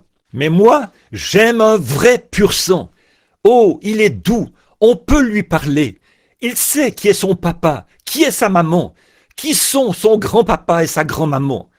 Il a des documents qui montrent qu'il est de race pure, qui indiquent ses origines. Et j'aime le chrétien de lignée pure. Il peut remonter jusqu'au jour de la Pentecôte dans la parole de Dieu et s'identifier avec les saints là-bas, lorsque la puissance du Saint-Esprit est venue sur eux. C'est ça, un chrétien de lignée pure. Il connaît ses origines. Il ne s'identifie pas aux méthodistes, aux baptistes, ni à rien d'autre. Il s'identifie dans la parole de Dieu. Il sait exactement à quoi s'en tenir. Le sang royal de son Père coule en lui. Le sang de Jésus-Christ. Il sait ce que ce sang produit. Il croit chaque parole. Dieu agit en lui et le confirme par les signes qui l'accompagnent, comme il l'a promis. Il ne souffre d'aucune amnésie spirituelle. C'est un vrai pur sang. J'aime ça. Mais l'Église aujourd'hui est gravement atteinte d'amnésie spirituelle. Elle ne sait pas à quoi elle appartient. Elle a oublié tout ce qui concerne cela, a oublié toutes ces choses qui font d'elle une Église. Qu'est-ce qui nous a rendus aussi riches que nous sommes? On se retrouve dans l'Odyssée, dans un endroit riche comme l'était Israël. Lorsqu'ils étaient pauvres et qu'ils devaient se confier en Dieu pour tout ce qu'ils faisaient, tout ce qu'ils avaient, qu'ils se confiaient en Dieu, alors Dieu était avec eux. Ils étaient spirituels et allaient de l'avant. Mais lorsqu'ils sont devenus riches, voici ce qui est arrivé. Leurs villes se sont développées et leurs femmes sont devenues immorales. Les hommes l'ont permis. Les prédicateurs ont levé les barrières et ils ont rejeté les prophètes. Et voilà dans quel état ils se sont retrouvés. Ce qui a causé cela, c'est qu'ils ont oublié d'où venaient ces bénédictions. Et vous, les méthodistes, et vous, les baptistes, et vous, les presbytériens, vous, les méthodistes, vous pouvez vous rappeler John Wesley, vous, les baptistes, et John Smith, qui a pleuré sur les situations difficiles des gens, au point que sa femme devait le conduire à table, tellement ses yeux étaient gonflés d'avoir pleuré et prié toute la nuit. Qu'est-ce qui se passe? John Wesley a dit que l'une des grandes choses, je crois que c'était l'un des premiers pères méthodistes qui a dit « La honte pour les filles de l'église méthodiste, c'était qu'elles aient commencé à être si mondaines qu'elles portaient des bagues aux doigts. Que dirait-il maintenant alors qu'elles portent des shorts? Qu'est-il arrivé? L'amnésie spirituelle, c'est exactement cela. Vous avez oublié d'où vous venez. Vous avez toutes ces choses parce que la bienveillance, la bonté de Dieu vous les a données. Pensez-vous que c'est là une chose étrange? C'est exactement conforme à l'esprit de Jésus-Christ, la prophétie. Dans Apocalypse, chapitre 3, il est dit « Parce que tu dis, je suis riche, je n'ai besoin de rien, et tu ne sais pas que tu es pauvre, aveugle, malheureuse, misérable, nue, et tu ne le sais pas. » Voyez, ne le sais pas. Qu'est-ce? L'amnésie spirituelle. Ils ne le savent pas. Les églises ont l'argent maintenant. Il n'y a pas, quasiment pas d'églises dans le pays de dénominations qui ne valent des millions et des millions de dollars. Ils investissent des millions et des millions de dollars dans des bâtiments et autres, et prêchent que la venue du Seigneur est proche, riches, et ils disent « Je n'ai besoin de rien ». Ils ont les prédicateurs les plus instruits que jamais.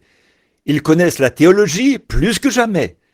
Et ils ont les bâtiments les plus grands dans les meilleurs endroits de la ville. Ils ont reçu le feu vert pour faire tout ce qu'ils voulaient faire. Et ensuite, qu'est-ce qu'ils ont fait? Ils ont attrapé l'amnésie spirituelle et ont oublié que c'était Dieu qui avait fait cela pour eux, tout comme Israël. Et la Bible a prophétisé. Jésus-Christ a envoyé son ange à Jean et a dit que ce dernier âge de l'Église serait atteint de cette amnésie spirituelle. Ils étaient misérables, rappelez-vous. Ils pensent qu'ils sont grands, ils pensent qu'ils ont quelque chose, mais il a dit qu'ils étaient misérables, malheureux, pauvres, aveugles et nus, et ne le savaient pas. Et il n'y a pas moyen de le leur dire. Maintenant, s'il y avait un homme dans la rue ici, couvert de honte, ou une femme, nue dans la rue, aveugle, ce serait lamentable d'être dans cet état. Mais alors, s'ils avaient tout leur bon sens, qu'ils savaient qui ils étaient, qu'ils sont des êtres humains et sont censés porter des vêtements, eh bien, vous allez là, ce sont des êtres humains, censés être identifiés à la race humaine. Et là, ils sont misérables, malheureux, pauvres, aveugles et nus. Et vous allez vers lui en disant « Frère, mais vous êtes nus. Bon, écoutez, je suis le docteur Untel. Occupez-vous de vos propres affaires. Je vous dis que j'appartiens à telle et telle chose. Vous n'avez pas le droit, espèce d'exalté, de me dire quoi que ce soit. Dites-leur, c'est mal pour un homme de faire cela, et pour les gens de faire les choses qu'ils font. Et ils vous feront savoir que leur prédicateur a les idées larges. Voyez, qu'est-ce que c'est?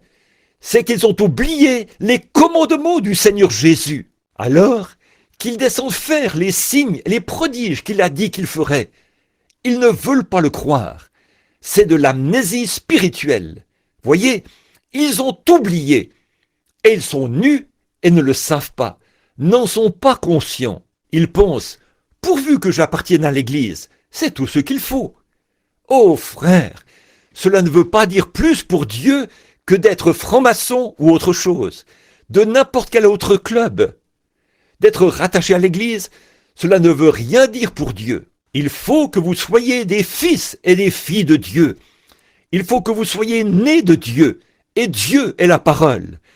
Lorsque je deviens une partie de mon Père, je deviens tout ce qu'est mon Père. Lorsque vous devenez une partie de Dieu, vous devenez Dieu dans sa plénitude. Sa parole intégrale, vous la croyez entièrement.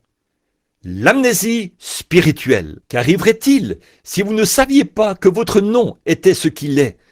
Et si vous êtes, que vous venez d'une bonne famille, ce que je vous souhaite, si vous venez d'une famille de gens bien, que va-t-il arriver si vous oubliez votre nom de famille, que vous allez quelque part et que vous avez une conduite scandaleuse? Ils disent, ne vous appelez-vous pas Jones, ou quel que soit votre nom?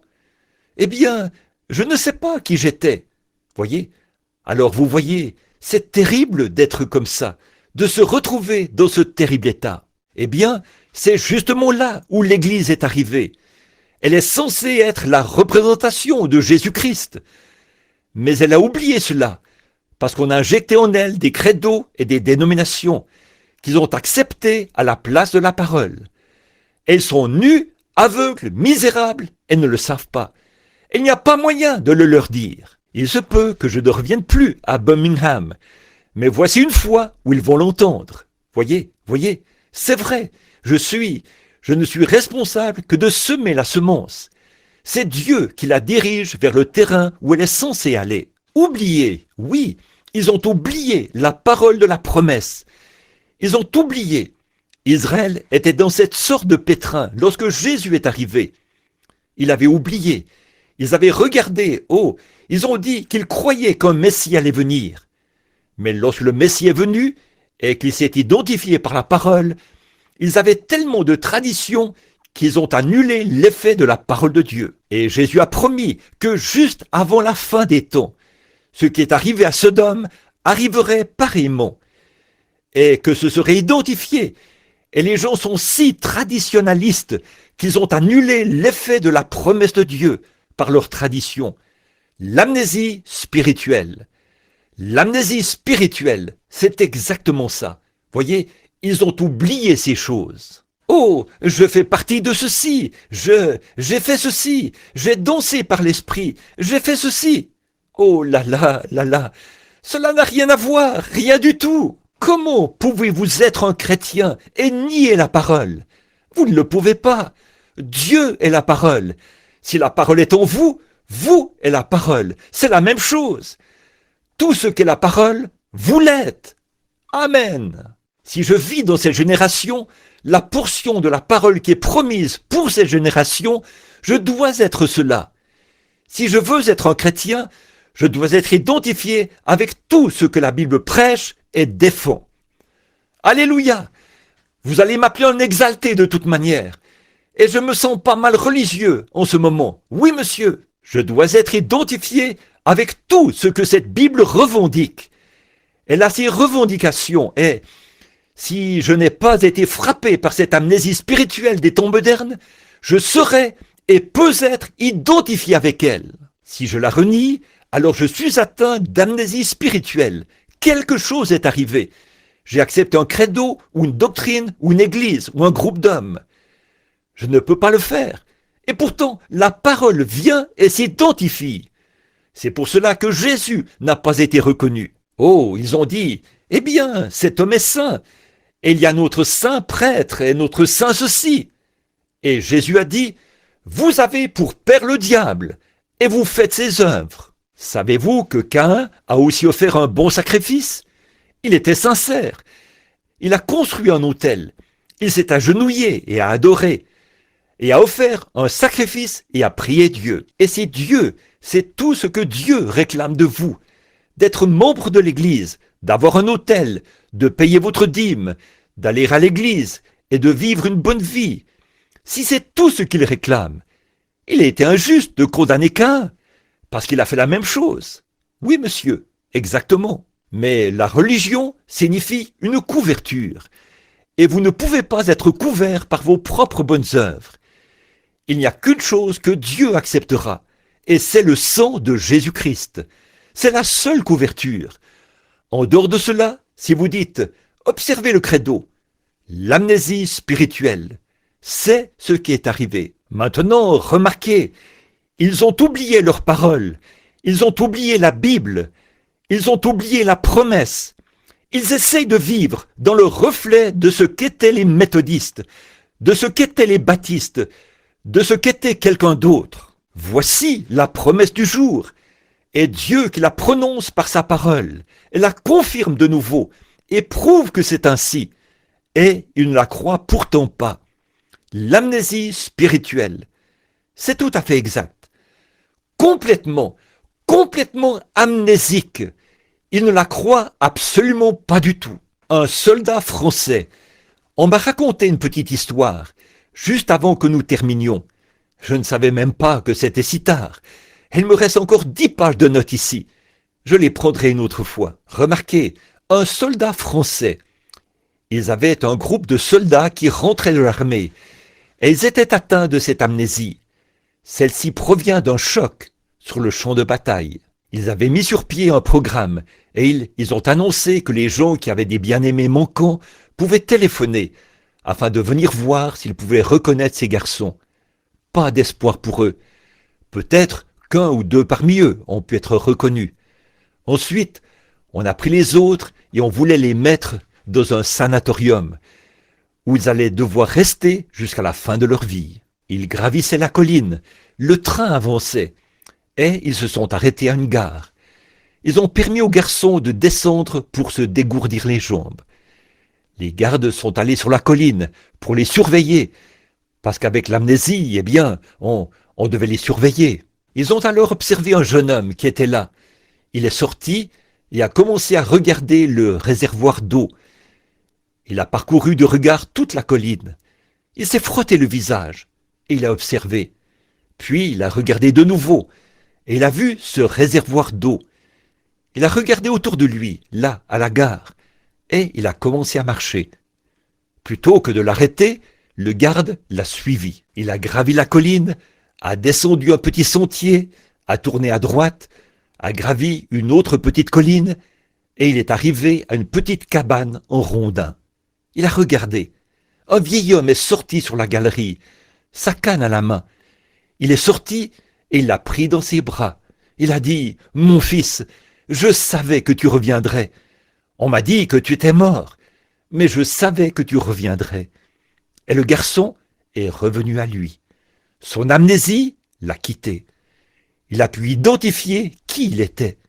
Il savait que c'était son père. Ô soldat de la croix, qui a été traumatisé par tellement d'instructions, tellement de chocs par les dénominations et les credos et les choses du monde. Pourquoi ne te mets-tu pas simplement à l'écart pendant quelques instants pour regarder dans la Bible? Peut-être que tu regarderas de côté et d'autre, puis tu pourrais te retrouver identifié comme croyant dans la parole un de ces jours. Il se peut que tu ne le connaisses pas. Tu peux revenir à toi, comme l'a fait le fils prodigue, et te retrouver. Il se peut que tu trouves ton identification dans les paroles de Dieu. Quelqu'un a dit l'autre jour, il n'y a pas longtemps, il a dit « Frère Branham, regardez-nous, les pentecôtistes, quelles belles églises nous avons !» Eh bien, nous avons des ministres qui ont été formés. Écoutez, lorsqu'un homme épouse sa femme, il ne fait pas confiance à sa beauté, non, il fait confiance à la fidélité de son vœu, sa parole.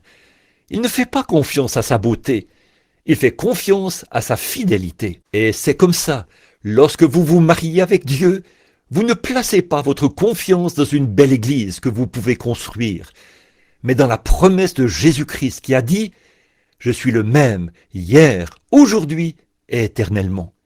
Le croyez-vous? Courbons la tête juste un instant. Je me demande ce soir, ici dans le bâtiment où les gens sont assis, où il y a des hommes et des femmes qui sont éternels, des gens en route pour l'éternité. Et vous savez qu'un jour ou l'autre, vous devrez rencontrer Dieu. Et je me demande si vous avez eu une petite bouffée de cette amnésie et que vous avez été identifié dans la mauvaise chose et que vous voudriez en quelque sorte regarder de côté et d'autre ce soir et découvrir si vous ne pouvez pas être identifié en Jésus-Christ. Voulez-vous lever la main et dire « Priez pour moi, frère Branham, je veux être identifié comme un vrai chrétien, un vrai croyant. » Que Dieu vous bénisse, que Dieu vous bénisse, soyez bénis, oh oui, partout. Que le Seigneur Dieu vous bénisse. Quelqu'un en haut, au balcon, dites « Frère, je crois vraiment que c'est la vérité. Je crois, comme chrétien, que nous ne sommes pas des chrétiens comme ceux qu'il y avait dans le temps. Qu'en est-il de vous, pentecôtistes, lorsque vos mères et vos pères se tenaient là dans la rue et qu'ils tapaient sur un vieux tambourin? Et votre mère, comme elle devait être épuisée, elle luttait pour pouvoir prendre soin de vous, petits enfants. Parfois, vous n'aviez pas de vêtements et tout, mais papa et maman restaient fidèles à la cause pour élever Christ. Regardez ce que vous avez fait, pentecôtistes. Il y a 50 ans, vous êtes sortis de l'organisation. C'est ce qui a fait que vous êtes devenus pentecôtistes. Vous vous êtes séparés des incroyants. Et comme une truie retourne à son bourbier, et un chien à ce qu'il a vomi, vous êtes retournés. Vous avez fait la même chose et vous êtes entrés dans le même gâchis que celui duquel vous étiez sortis. Qu'est-ce qui se passe? L'amnésie spirituelle s'est manifestée parmi les gens. Vous avez vos credos et vos papiers de la dénomination maintenant, et vous êtes au même niveau que les autres. Vous voulez être avec les autres. Vous avez permis à vos femmes de se couper les cheveux, de mettre du maquillage. Vous leur avez permis de faire toutes ces choses et d'amener toutes ces choses dans les églises. Qu'est-ce? l'amnésie spirituelle. Et puis, bien vite, lorsque Dieu commence à visiter son peuple, alors qu'est-ce qui arrive? Vous ne pouvez pas le recevoir. Voyez-vous, vous avez été tellement malade à cause de cette amnésie. Voyez, vous n'avez rien entendu d'autre. Ne pensez-vous pas que vous devriez vous éloigner juste quelques instants de ce credo et prendre la Bible et voir comment un chrétien est censé être identifié? Voici les signes qui accompagneront ceux qui auront cru. Dans Actes, Pierre a dit, « Repentez-vous, chacun de vous, et soyez baptisés au nom de Jésus-Christ pour le pardon de vos péchés, et vous recevrez le don du Saint-Esprit. Car la promesse est pour vous et pour vos enfants et pour tous ceux qui sont au loin, en aussi grand nombre que le Seigneur notre Dieu les appellera. S'ils vous disent que cela n'est pas ainsi, alors votre pasteur est atteint d'une grave amnésie spirituelle. Il ne peut pas se trouver identifié avec cette église-là. Non pas une organisation, mais une église, un corps mystique de Christ. Maintenant, le Saint-Esprit est ici. Il est ici pour faire exactement ce qu'il a promis qu'il ferait. Maintenant, alors que vous êtes ici, la tête inclinée, continuez simplement à prier. Laissez le Saint-Esprit parler lui-même. Vous pouvez voir si n'importe qui sait que la promesse, ce qu'elle est pour ce jour. Maintenant, vous qui avez un besoin, ce soir, vous, beaucoup parmi vous ont levé la main. Avant que vous le fassiez, je me demande, alors que nous sommes ici et que nous prions sincèrement pour les malades, je me demande si vous pouvez vous éloigner de cette incrédulité, de cette dénomination, de ce credo qui vous dit que ces choses ne sont pas ainsi, de celui qui vous dit que cela vient du diable. Quand ils font cela, ils ne seront jamais pardonnés, ni dans ce monde, ni dans celui à venir. Et si ceci était la vérité, pensez-y. Et si ça l'était, alors vous vous retrouvez où? Voyez, vous n'avez pas besoin de l'exprimer à haute voix. Il vous suffit de le croire dans votre cœur. Il y a des gens ici qui croient cela. Je me suis tenu là, ces 2 derniers soirs, accablé de soucis, en me retenant et en me mordant la langue, pour ne pas dénoncer cela ouvertement. Souviens-toi, mon ami, c'est entre toi et Dieu. Et si c'était faux, ce que tu es en train de penser, tu sais ce qui va arriver? Tu ne seras jamais pardonné pour cela. L'amnésie spirituelle, tu vas continuer comme ça jusqu'à ta mort éternelle.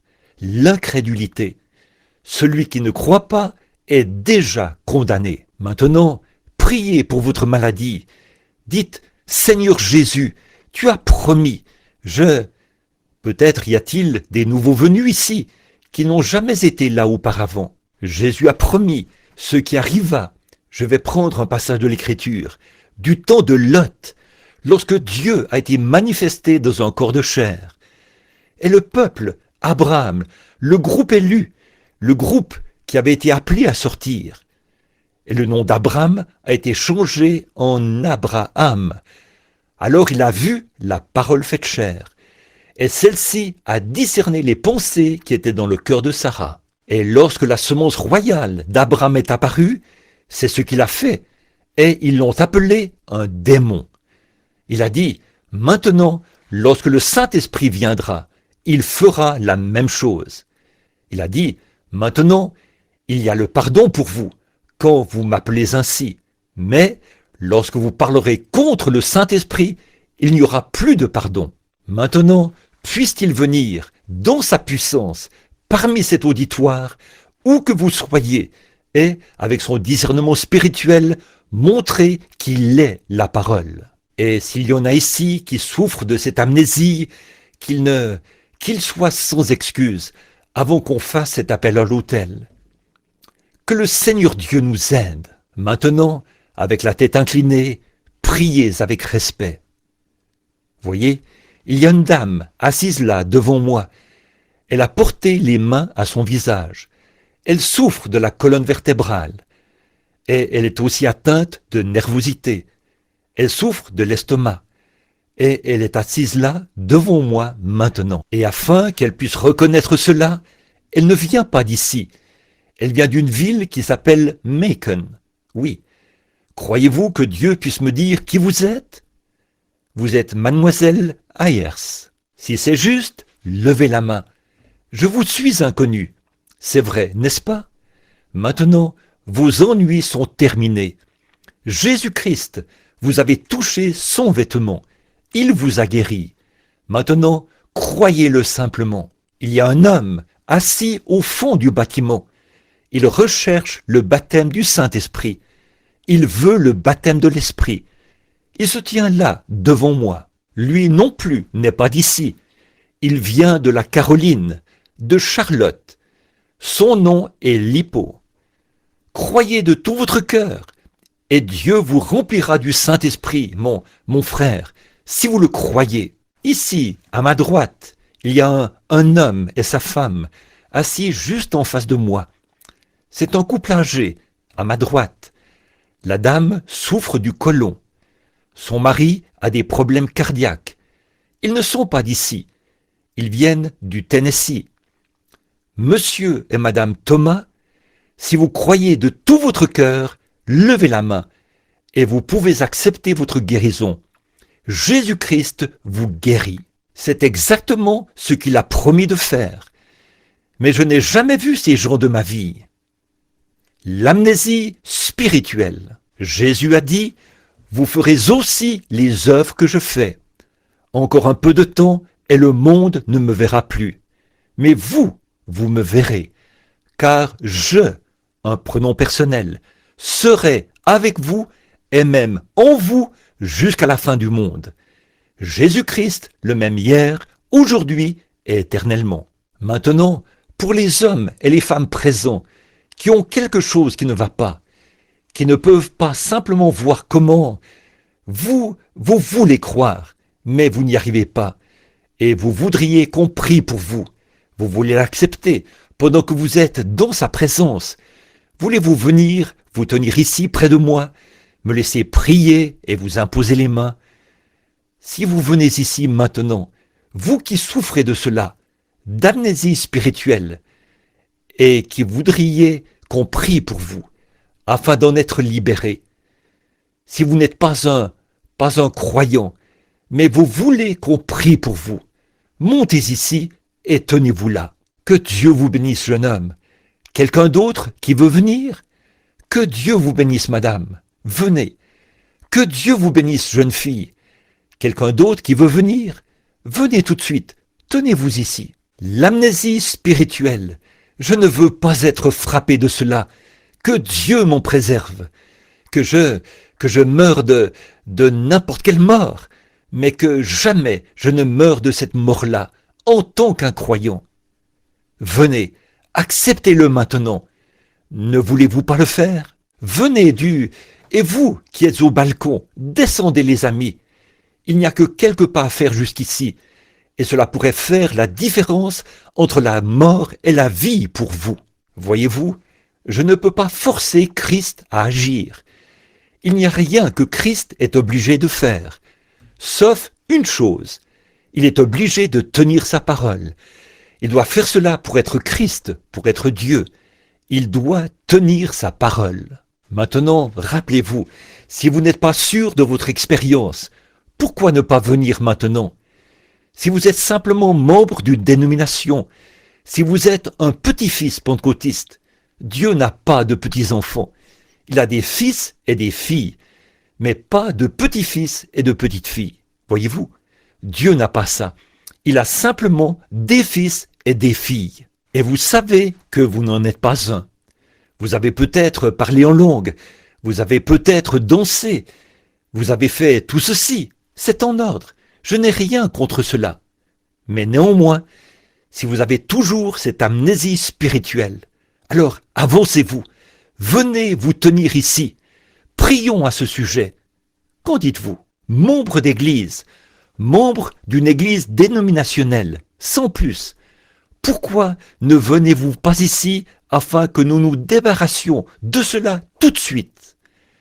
Je ne veux pas quitter Birmingham ici en sachant qu'un jour, lorsque le jugement arrivera et que je devrais alors me tenir devant vous, Rappelez-vous, je vais vous rencontrer de nouveau. Si je ne vous rencontre plus jamais ici à ce propos, ou je vais vous rencontrer au jugement, et il me faudra répondre de ce que j'ai dit ce soir. Alors, écoutez, repentez-vous les amis, repentez-vous, quittez ça, sortez de là, venez maintenant. Cela devrait pousser chaque femme aux cheveux coupés dans ce pays ou dans ce lieu à s'avancer maintenant. C'est tout à fait vrai. C'est que vous n'avez pas assez de grâce pour sincèrement dire « Je veux me laisser pousser les cheveux, frère Branham. Il faudrait... je n'ai pas la grâce pour le faire. » Eh bien, vous dites « Est-ce que cela a quelque chose à voir avec ça ?» Il n'y a pas longtemps, un très grand prédicateur est venu vers moi en disant « J'aimerais vous imposer les mains, frère Branham. » Il a dit « Tout le monde vous considère comme un prophète. » J'ai dit « Mais je n'ai jamais dit que j'étais prophète. » Il a dit « Mais les gens vous considèrent comme tel. Vous êtes toujours en train de démolir les femmes concernant le port des shorts. » Un pentecôtiste. Et il a dit « Concernant le port des shorts et le fait qu'elle se coupe les cheveux et tout. » Il a dit « Ça ne vous regarde pas. » J'ai répondu « Alors, ça regarde qui ?» Et il a dit « Ces personnes. Pourquoi n'apprenez-vous pas à ces femmes comment être, comment avoir de grands dons spirituels, comment aider les gens, plutôt que d'essayer ?» Il a dit « Elles vous considèrent. Ce que vous leur diriez, elles vous croiraient. » Il a dit « Pourquoi ne leur dites-vous pas comment avoir de grands dons pour aider les gens, plutôt que de toujours les condamner ?» J'ai dit « Comment puis-je leur enseigner l'algèbre alors qu'elles ne veulent même pas apprendre leur alphabet? » Voyez-vous, il vous faut commencer par la base. Vous repentir ou périr. Alors, faites comme vous voudrez. Vous repentir ou périr. Jésus-Christ s'est parfaitement identifié ici, soir après soir. Et ce soir, nous l'avons consacré au salut. Il n'y a que quelques pas à faire pour venir ici, et j'ai amplement de temps. Souviens-toi, Birmingham, ton sang n'est pas sur moi. Je suis innocent. Et si vous avez vraiment le Saint-Esprit, vous avez une occasion de venir maintenant. Et si vous souffrez d'une sorte d'attitude ecclésiastique qui vous a provoqué de l'amnésie spirituelle, pourquoi ne venez-vous pas? Jésus est le remède. Ne voulez-vous pas venir? Bon, quelques personnes ont quitté le balcon. J'attendais pour voir où elles allaient, si elles allaient sortir ou venir à l'hôtel. Vous qui êtes ici en bas, venez tout autour, c'est ça. Vous qui êtes ici, venez autour de l'autel et dites « J'en ai fini avec ceci ». Oui, elles étaient en train de descendre, 2 dames. C'est bien. Venez jusqu'ici maintenant. Il n'y a encore que quelques pas à faire. Et ces pas pourraient faire la différence. Bon, regardez, je veux vous demander quelque chose. Et s'il venait ce soir? Oh, vous dites, il ne vient pas. Je ne sais pas s'il vient ou pas. Ceci est le dernier signe. Souvenez-vous, c'est « Ainsi dit le Seigneur ». M'avez-vous déjà entendu prononcer ces paroles sans que ce soit vrai? Vous êtes en train de voir votre dernier signe. C'est conforme aux Écritures. Vous avez vu votre dernier signe, vous de la Pentecôte. Donc, ne confondez pas cela avec ce qu'il a promis à Israël après l'enlèvement. Ce n'est pas pour vous. À ce moment-là, vous êtes fini. Voyez? Maintenant, c'est votre jour. Maintenant, c'est votre signe. Maintenant, c'est le moment pour vous. Ne rejetez pas cela. Ne le faites pas. Vous feriez mieux de vous avancer. Vous croyez que je suis le serviteur de Dieu? Souvenez-vous, Birmingham, je n'ai jamais rencontré de gens plus sympathiques. Vous êtes les gens les plus sympathiques que je voudrais rencontrer dans ma vie. Mais vous avez besoin d'un réveil. Vous êtes en train de mourir. Vous êtes en train d'attraper l'amnésie spirituelle. Vous êtes en train de mourir. Ne faites pas cela. Ravivez ce que vous avez. Ranimez-le de nouveau, rapidement, avant que Jésus ne vienne. Très bien, pendant qu'il continuait de venir, qu'il continue simplement de venir jusqu'à ce que nous ayons tous ceux que le Seigneur appelle ici. Venez maintenant. Débarrassez-vous de cette amnésie. Le grand médecin est ici maintenant pour vous guérir, pour enlever cela. Il a prouvé qu'il était ici. Combien veulent l'attester en levant la main, en disant « Je le crois vraiment » qu'il a dit qu'il ferait ceci. Voyez, maintenant, il est ici. Voyez, vous croyez. Et combien savent que je vous dis la vérité, que vous êtes en train de mourir et que vous avez besoin d'un réveil. Voyez, c'est la vérité. Vous êtes de braves gens. On ne peut pas en trouver de meilleurs. Il n'y a pas de meilleur cœur que ceux qui battent ici, sous ces chemises des gens du Sud.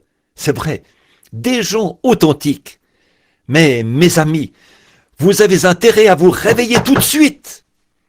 À l'heure où vous n'y pensez pas, cela pourrait arriver. Cela pourrait ne pas arriver, je ne sais pas. Mais rappelez-vous, vous recevez votre dernier avertissement. Alors fuyez, tant que vous avez le temps de fuir. Venez maintenant. Tant qu'il y en a qui viennent, je vais continuer à attendre, parce qu'il se pourrait. Une seule âme vaut 10 000 mondes. Et aussi longtemps que les gens se laissent convaincre, j'aimerais voir que ceci se transforme en un grand réveil qui s'installe dans toutes les églises par ici. Si seulement vous pouviez faire cesser vos différences et rejeter votre égoïsme et accepter le Saint-Esprit. Vous avez déclaré que vous le croyez, vous avez déclaré le croire, et lorsqu'il vient s'identifier, alors vous vous séparez l'un de l'autre. Pourquoi ne pas unir nos cœurs avec la parole de Dieu et croire la vérité? C'est ça. Vous allez simplement continuer de mourir, et vous allez entrer tout droit dans la Odyssée. Exactement ce qu'il a promis. Ce sera ainsi. Ne voulez-vous pas venir maintenant? Voici maintenant le jour. Voici maintenant le temps favorable. Observez ce que le Saint-Esprit va faire. Maintenant, je désire que tous les ministres ici, qui s'intéressent à ces personnes, viennent aussi prier avec moi. Venez ici, tous les ministres qui s'intéressent à ces personnes. Venez ici autour, venez parmi les gens. Un ministre ou un accompagnateur spirituel, une bonne accompagnatrice spirituelle, qui veut se tenir là avec ces femmes. Je veux croire de tout mon cœur que le Saint-Esprit va venir dans cet endroit, ici même, en ce moment, et simplement s'identifier lui-même parmi ces personnes. Maintenant, permettez-moi d'abord de donner des directives à ces personnes ici. Maintenant, mes amis, quelle que soit la raison pour laquelle vous êtes ici, il le sait. Et je peux vous le prouver. Il prendra une personne après l'autre, vous amènera ici, sur cette estrade, et il n'y aura pas une seule chose qu'il ne fera pas connaître. Cela se passe ainsi, en effet, depuis que je suis un jeune garçon. Ce don n'est pas remis en question. Mais la question est, pouvez-vous le recevoir? Le croyez-vous? Il est ici maintenant. Eh bien, s'il est ici, alors la seule chose, c'est qu'il tient sa parole. Donc, croyez simplement que vous le recevez. Acceptez-le. Levez-vous et dites, Seigneur Dieu, je suis ici pour l'accepter. Et restez simplement là jusqu'à ce que cela arrive.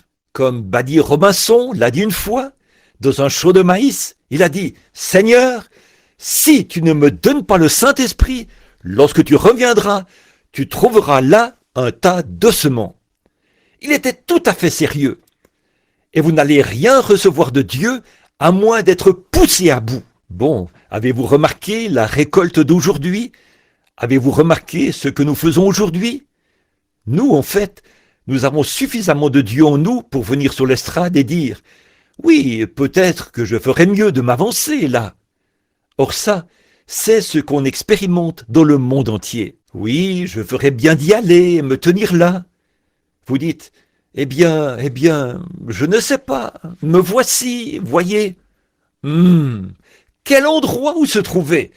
Il n'y a pas de feu qui brûle, il n'y a pas d'enthousiasme, il n'y a pas de « allez, vas-y ».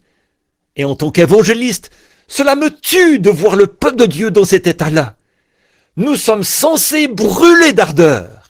Mais vous voyez, qu'est-ce que c'est? C'est exactement ce que je vous ai dit. Apocalypse 3. Vous êtes tièdes. Et il a dit, parce que vous êtes tièdes, alors je vais vous vomir de ma bouche. N'est-ce pas vrai? C'est ce qu'il a dit. Et s'il l'a dit, c'est ce qu'il va faire. Alors, ne faisons pas partie de cette foule-là.